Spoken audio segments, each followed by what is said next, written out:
Bismillahirrahmanirrahim. Assalamualaikum warahmatullahi wabarakatuh. Alhamdulillah wassalatu wassalamu ala Rasulillah. Kita melanjutkan pembacaan kitab Ibnu Khaldun Islamiyan karya Dr. Imaduddin Khalid. Kemarin kita sudah membicarakan tentang hubungan antara asobiyah dan juga ad-din, dan kemarin kita sampai pada pembahasan pertama-tama bagaimana asobiyah atau kohesi sosial yang dibentuk oleh agama itu menurut Ibnu Khaldun merupakan kohesi sosial yang lebih kuat dibandingkan kohesi sosial yang lain gitu, atau sebab-sebab adanya asobiyah yang lain. Itu kemudian dibuktikan dengan adanya perang Yarmuk gitu. Lalu ada juga perang Qadisiyah, perang-perang yang menunjukkan bagaimana orang-orang yang beragama itu memiliki kemampuan atau kekuatan yang lebih besar dibandingkan mereka yang berkumpul hanya sekedar misalnya masalah nasab saja gitu. Itu perlu dijelaskan lebih lanjut oleh Ibnu Khaldun. Lalu namun setelah itu Dr. Imaduddin Khalid kemudian menyebutkan tentang bagaimana pandangan Ibnu Khaldun dari sisi sebaliknya. Artinya dikatakan ya, kalau kita review sedikit, sesungguhnya fa inna da'wat ad-diniyah min ghairi asabiyyah la tatim, bahwa bagaimana dakwah agama tanpa adanya asobiyah itu tidaklah sempurna ya. Lalu ada contoh-contoh tentang bagaimana para anbiya pun harus berhadapan dengan asobiyah terlebih dahulu dalam dakwahnya gitu. Nah, kita sebenarnya belum selesai dalam pembahasan itu. Jadi di sini bahkan Dr. Imaduddin Khalid kemudian menyebutkan satu hal yang cukup penting ya terkait dengan teori Ibnu Khaldun mengenai asobiyah. Di sini beliau berbicara tentang harakah tarikh. Jadi harakah fit tarikh, kata beliau, meskipun ya itu adalah harakah tarikh yang dijalankan oleh para anbiya, labudda laha min adati li tahqiqi fi'liha wa ijra' taghyiratiha wa illa ma istata'at an taf'ala syai'an, dalam sighahnya kita maksudnya. Nah, jadi menurut Dr. Imaduddin Khalid ya, dengan mengutip perkataan Ibnu Khaldun bahwa sebuah pergerakan sejarah itu tidak bisa muncul serta-merta, tapi butuh adanya alat-alat yang mendukung berjalannya sejarah itu. Dan beliau katakan bahkan lau taz'umuha al-anbiya anfusahum alaihim salam. Bahkan para nabi pun tidak bisa menjalankan sejarah itu begitu saja, tapi perlu ada sebab-sebab dalam sejarah. Nah, disinilah kemudian beliau menyebutkan tentang bagaimana asobiyah itu adalah bagian dari sebab-sebab atau adat-adat atau alat-alat untuk menjalankan harakah tarikh itu. Nah, lalu bagaimana maksudnya ya? Di sini ada contoh-contoh yang cukup menarik ya. Jadi di sini Dr. Imaduddin Khalid atau Ibnu Khaldun ya menyebutkan contoh-contoh untuk meyakinkan pembacanya bahwa memang perlu ada satu pemahaman tentang asobiyah bagi sebuah dakwah diniyah. Nah, contohnya sangat menarik sebenarnya. Ini sangat ini cerita yang jarang dibahas oleh orang-orang juga ya. Jadi di sini Ibnu Khaldun membahas tentang peristiwa setelah wafatnya Al-Amin. Al-Amin adalah salah seorang khalifah di masa Al-Abbasiyah, dan ya saat itu terjadi ada banyak sekali ada perang saudara ya di zamannya Al-Amin itu, hingga nanti kemudian dipilih kerabatnya ya, yaitu Al-Mahdi. Nah, di masa ini yang menarik setelah wafatnya Al-Amin ya, di situ di Baghdad itu terjadi kekosongan kekuasaan.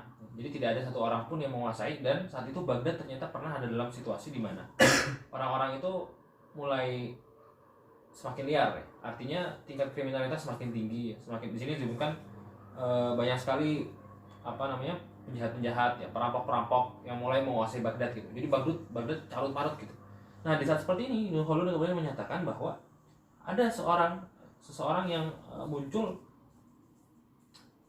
Nah, ini waqama bi Baghdad rajul yu'raf bi Khalid ad-Daryus wada'an nasa ilal amri bil ma'ruf wan nahyi 'anil munkar.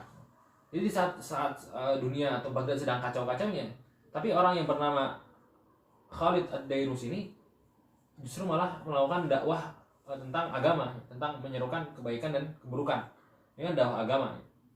Lalu dengan adanya gerakan Khalid Daryus ini muncullah gerakan-gerakan lain, diantaranya misalnya ada Sahal bin Salamah Al-Ansari juga melakukan amal-amal dakwah yang serupa dengan Khalid ad-Daryus ini. Nah, lalu yang menariknya Ibnu Khaldun kemudian menambahkan bahwa di sini ada taklik atau komentar dari Imaduddin Khalid sebelum kita masuk ke pernyataan Ibnu Khaldun, taklid dari Dr. Ibnu Khaldun mengatakan bahwa setelah Khalid itu melakukan hal itu ya, bagaimana dia kemudian mendakwain agama dan seterusnya. Nah, namun setelah munculnya Al-Mahdi atau Ibrahim Ibnu Mahdi, famakana min Ibrahim Ibnu Mahdi alladhi qafaza ila al-khilafah fil Iraq illa an jahazahu al-asakir.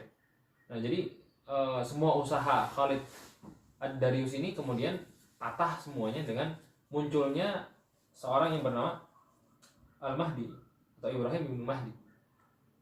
Nah, terus di sini Ibnu Khaldun mengatakan faghalabahu wa usrahu am mi'atain wa wahid min hijratin nabi wa in halla amrahu sari'an.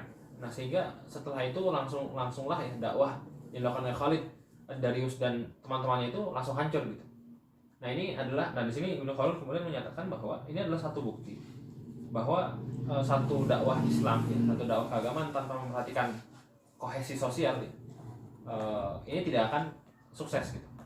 Jadi di sini Khalid Ad-Darius ini merupakan satu kaidah mungkin, karena saat masyarakat membutuhkan sesuatu dia malah menyediakan yang lain gitu. Kan saat itu masyarakat sedang kacau kan, sedang banyak perampokan gitu. Nah, kita bisa bayangkan kalau misalnya Indonesia sedang dalam posisi seperti itu. Jadi ada seorang dai datang ke sebuah kampung, di kampung itu memang banyak sekali perampokan, ada banyak kejahatan, orang mabuk-mabuk, orang zina dan seterusnya. Tapi yang dilakukan oleh dai itu adalah diam di masjid dan menyerukan sholat misalnya, menyerukan untuk melakukan amal-amal yang sifatnya ya ritual lah begitu. Nah, kita bisa membayangkan bagaimana orang-orang seperti ini tidak akan bisa diterima oleh masyarakat. Nah, oleh karena itu kita kemudian mengenal gitu ya, bagaimana para dai yang datang ke Indonesia saat itu, Maulana Malik Ibrahim gitu ya. Saat itu beliau datang ke Indonesia itu bukan serta-merta langsung memberikan ceramah-ceramah agama, tapi justru beliau memberikan pengajaran tentang sistem irigasi gitu. Dan ya cukup menarik bahwa Maulana Malik Ibrahim sempat belajar di Mesir. Ya, lalu di Mesir inilah, karena di Mesir ini kan cukup baik ya, negara yang cukup baik pertaniannya gitu. Dan di sini beliau belajar tentang irigasi dan beliau ke Indonesia membawa ide tentang irigasi air ini gitu. Dan dengan itulah kemudian dakwah berkembang gitu. Nah, artinya kita bisa lihat bagaimana ya, asobiah itu atau kohesi sosial itu adalah satu hal yang diperhatikan dalam melakukan dakwah agama. Jadi kita harus bisa mempelajari terlebih dahulu kohesi sosial yang ada dalam masyarakat di depan kita, lalu kemudian kita bisa menyediakan dakwah agama dengan cara yang tepat. Lalu di sini ada contoh lain yang diberikan ya, dan ini sebenarnya menarik juga gitu ya, tentang kisah seorang sufi. Saat itu ada seorang sufi di sebuah masjid ya, di daerah Afrika Utara. Jadi sederhananya kisah seorang sufi ini dia berdiam diri ya. Jadi seorang sufi seperti kita tahu aktivitasnya adalah berzikir dan seterusnya. Nah di dalam zikir-zikir ini gitu ya, dalam satu ya perenungannya mungkin dalam masjid ini, ternyata dia tidak tahu bahwa masjid itu adalah masjid yang dicurigai sebagai salah satu tempat munculnya pemberontak gitu. Masjid tempat adanya dakwah-dakwah yang tidak disukai oleh masyarakat saat itu. Nah, sehingga orang ini, sufi ini kemudian dicurigai oleh masyarakat setempat sebagai salah seorang pengikut dakwah itu gitu. Nah, sehingga orang itu akhirnya sampai dibunuh, sufi itu gitu, karena dikira dia adalah bagian dari dakwah sesat itu. Nah, di sini kemudian Ibnu Khaldun menambahkan gitu ya, bagaimana ya lagi-lagi ya, dengan tidak tahunya kita asobiah atau kohesi sosial yang ada dalam masyarakat di hadapan kita, itu akan menyebabkan tidak lamanya umur perjuangan dakwah gitu. Nah, maka oleh karena itu ya, di sini ada kesimpulannya bahwa dari kaidan huwa at-taqabul al-fi'al ya, fi nadhariyat Ibnu Khaldun ad-din wal asabiyah. Nah, jadi dikatakan ya ini adalah kesimpulan dari nadhariyah atau teori Ibnu Khaldun ya. Innal asabiyata biduni din la tuhaqqiq syai'an kabiran. Wad din biduni asabiyah la yataharrak waqtan tawilan. Nah, jadi asabiyah tanpa agama tidak akan menghasilkan sesuatu yang besar. Nah, tapi agama tanpa asabiyah tidak akan bergerak dalam waktu yang panjang. Jadi ya, ini adalah pelajaran tentunya bagi semua dai yang ada di dunia ya. Betapa lagi-lagi asabiyah ya, unsur kohesi sosial yang sudah ada di masyarakat itu adalah satu hal yang harus kita mantapkan ya, harus kita pahami, harus kita pelajari untuk memperpanjang umur dakwah. Nah, akhirnya kita bisa menarik kesimpulan ya, menarik sebuah garis merah betapa banyak gerakan Islam itu kan. Kalau kita lihat di Indonesia itu sedikit-sedikit kaum muslimin kan sering membuat sebuah gerakan gitu, persatuan umat Islam, terus persatuan dai Islam gitu. Banyak sekali yang dibuat seperti itu ya, tapi umur perjuangan tidak panjang ya. Dan mungkin di antara satu alasannya adalah karena tidak menyentuh asobiah yang ada dalam masyarakat Indonesia gitu. Nah, ini ya tentunya jadi tantangan ya, dan seharusnya dengan kita membaca buku-buku para ulama kita yang terdahulu seperti Ibnu Khaldun ini, kita bisa lebih jitu dalam membuat strategi-strategi dakwah di kemudian hari. Jadi kurang lebih tadi itu pembicaraan tentang asobiah dan agama. Nah, lalu setelah itu disebutkan sedikit ya bagaimana Ibnu Khaldun, Dr. Ibnu Khaldun itu disebutkan contoh-contoh bagaimana Ibnu Khaldun itu sangat memperhatikan urusan agama dalam bukunya. Ya, misalnya di dalam buku pertama, di dalam bab pertama ini kan berbicara tentang geografi ya, yang kita bahas kemarin tuh. Nah, di bab pertama ini Ibnu Khaldun ternyata banyak sekali pernyataan-pernyataan yang sangat jelas maksudnya bahwa beliau ini punya intima atau kepedulian yang besar terhadap Islam. Jadi di masalah geografi alam ini dan apa namanya, di sini kan geografi alam ini bukan hanya sebatas geografi saja, tapi bagaimana geografi ini mempengaruhi sifat manusianya gitu. Nah, di sini menariknya Ibnu Khaldun kemudian membahas tentang bagaimana dakwah atau agama-agama Samawiyah itu hampir semuanya atau sebagian besar ada di Jazirah Arab, di daerah Jazirah atau di daerah Asia Tengah gitu. Nah, menurut beliau salah satu alasannya karena memang geografi ini, pemilihan geografi ini yang memiliki tingkat strategis yang cukup baik gitu dalam penyebarannya gitu. Karena dan khususnya dalam agama Islam yang belum menyebutkan bahwa umat Islam ini diutus untuk seluruh manusia, maka tempat diturunkannya pun harus strategis. Lalu selain itu beliau juga membahas tentang bagaimana agama ini diturunkan pada satu tempat yang mana tempat itu memiliki karakteristik khusus yang membentuk satu kepribadian masyarakat khusus juga gitu. Nah, kepribadian masyarakat yang khusus inilah yang kemudian dianggap kompatibel untuk menjalankan dakwah agama gitu. Nah, jadi ini di bab pertama Ibnu Khaldun kemudian membahas hal semacam itu gitu ya. Jadi terlihat lagi-lagi ya bagaimana ada perhatian besar terhadap agama di dalam buku beliau. Lalu berikutnya kita akan coba loncat sedikit ya. Di sini misalnya di bab kelima kemudian beliau bahas tentang masalah iktisodiyah, masalah ekonomi, masalah kerja gitu. Nah, di sini kan beliau menyebutkan bahwa al-kasbu huwa qimatul a'mal al-basyariyah, bahwa pekerjaan itu adalah qimah atau harga dari kerja-kerja manusia gitu.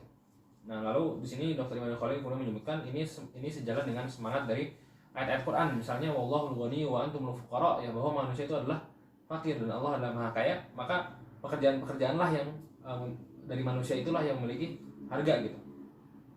Lalu kemudian di sini juga ada ayat-ayat seperti wasakhkhara lakumul fulka, ya, wasakhkhara lakum ma fis samawati wa ma fil ardi jami'an min wasakhkhara lakumul bahra wasakhkhara lakumul fulka. Jadi tentang bagaimana kasb atau pekerjaan itu disebut berkali-kali Allah Subhanahu wa taala, termasuk juga perintah Allah ya, wabtagu 'indallahi ar-rizqa, atau ya ayyuhalladzina amanu idza qudiyatis sholati fantashiru fil ardi wabtagu min fadlillahi wadhkurullaha katsira. Jadi ada banyak perintah-perintah untuk melakukan pekerjaan-pekerjaan itu. Dan apa yang disebutkan oleh Ibnu Khaldun itu memiliki semangat yang serupa dengan apa yang Allah sebutkan berkali-kali dalam Al-Qur'an.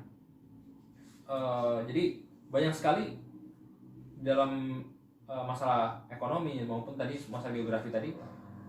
Dan di sini misalnya di bab keempat juga disebutkan ada amsor ya, masalah tempat-tempat kota juga ya. Di sini Ibnu Khaldun membahas berkali-kali tentang tempat-tempat yang muqaddasah bagi umat Islam gitu. Bagaimana Allah memuliakan tempat itu gitu dengan berbagai pandangan beliau terhadap kota-kota itu gitu. Bagaimana kemudian Allah memuliakannya karena sebab geografis dan seterusnya. Yaitu khususnya 3 tadi ya, Makkah, Madinah, dan Baitul Maqdis gitu. Itu dibahas berulang-ulang oleh Ibnu Khaldun ya. Lagi-lagi tidak mungkin seorang yang tidak memiliki intima Islam membahas 3 kota suci Islam gitu kan, dalam bab yang khusus membicarakan tentang amsar, tentang kota-kota gitu, peradaban-peradaban gitu. Dan begitulah ya, Ibnu Khaldun membahas banyak sekali contoh-contoh lagi tentang bagaimana di setiap babnya itu banyak sekali pembahasan mengenai sudut-sudut pandang atau pembahasan yang dibahas melalui sudut-sudut pandang Islam, yang lagi-lagi menekankan bahwa Ibnu Khaldun adalah sejatinya seorang muslim sejati, seorang pemikir Islam, seorang ulama Islam gitu. Maka tidaklah layak lagi-lagi yang dikatakan oleh para orientalis bahwa Ibnu Khaldun ini hanya mengutip ayat-ayat untuk menjustifikasi atau hanya untuk meyakinkan para pendengarnya bahwa atau para pembacanya bahwa dia adalah orang yang setuju dengan agama tanpa memiliki ide agamanya sebenarnya. Allah a'lam bishawab. Mungkin itu saja yang bisa kita bahas di hari ini. Mudah-mudahan bisa kita lanjutkan hingga tuntas. Hanya Allah yang memberikan taufik dan hidayah. Wassalamualaikum warahmatullahi wabarakatuh.